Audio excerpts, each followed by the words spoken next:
So now I'd like to give a timeline of how the West occupied some of the Muslim countries. So to start with, in 1830,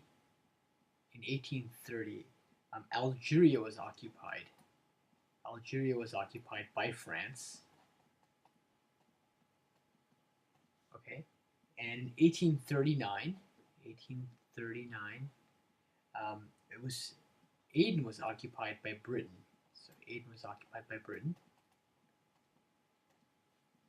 and then in 1881, Tunisia was occupied. So Tunisia was occupied, and then in 1882 it was Egypt. So you can see kind of taking over, key places here in the Middle East, or what we call the Middle East today. Okay, and then 1889, Sudan. So Sudan kind of followed. And then in 1912, it was a busy year. Both Libya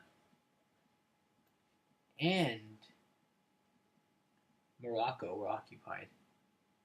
So they had kind of Libya and also Morocco. So you can see that all of kind of northern Africa is being taken over. And then in 1915, I'll write that here, 1915, there was an agreement known as the Sykes-Picot Agreement. And in this agreement, basically, this was essentially an agreement that divided territories of the Ottoman Empire between Britain and France. And this was done in anticipation of their victory in World War I. So this is kind of done in anticipation of a World War victory by France and Britain. And post World War II, what basically happened is Britain and France set up protectorates and mandates in Syria, Lebanon, Palestine, Iraq, and Transjordan. And that actually caused quite a lot of outrage, since the European powers had promised independence to Arab provinces in the Ottoman Empire, and they weren't able to now, they kind of did not fulfill or keep that promise. Now, the one kind of exception to all this was by this man right here. And this man, if you don't know, this is Mustafa Kemal. And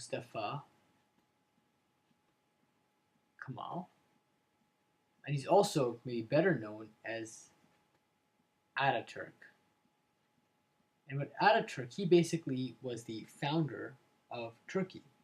He actually lived from 1881 until 1938. And he basically just fended off Europeans, and he set up the independent state of Turkey. All right, now aside from all this, in the meanwhile, what's basically happening is, in addition to all these individual colonization efforts, the Muslims now in the Balkans and in Russia and in Central Asia were now effectively under the rule of the new Soviet Union. And so that's continuing to happen. And one thing I do want to point out overall is that many of these colonies that we've talked about up here eventually did gain independence, but they were still controlled in many ways by the West. For example, the West might control the economy or oil or key resources like the Suez Canal. All right? Now, kind of moving on historically, 1947. This was, it'd be a good example of things still not being right even after independence. So 1947, India became independent. So Indian independence happened in 1947. All right, and one interesting thing is that the subcontinent at this point was partitioned into two major bodies. There were kind of India and Pakistan. So now this is kind of modern day Pakistan, but this used to be part of, considered kind of part of India before. All right, and interestingly enough, even though these are now kind of independent states, or not under British rule anymore, kind of post-partition, a lot of damage had been done during the colonization efforts, and so as a result, even post-colonization, there's still repercussions from that damage. So, for example, there's a lot of hostility between India and Pakistan, and they both have nuclear weapons, and their nuclear weapons are literally aimed at each other's capitals. And so, yes, they kind of broke free of colonial rule, but not without quite a few scars along the way. Okay, 1948. I'll put that up in yellow so it looks a bit more consistent. 1948. Um, the Palestinian Arabs. So the Palestinian Arabs lost their homeland. The Palestinians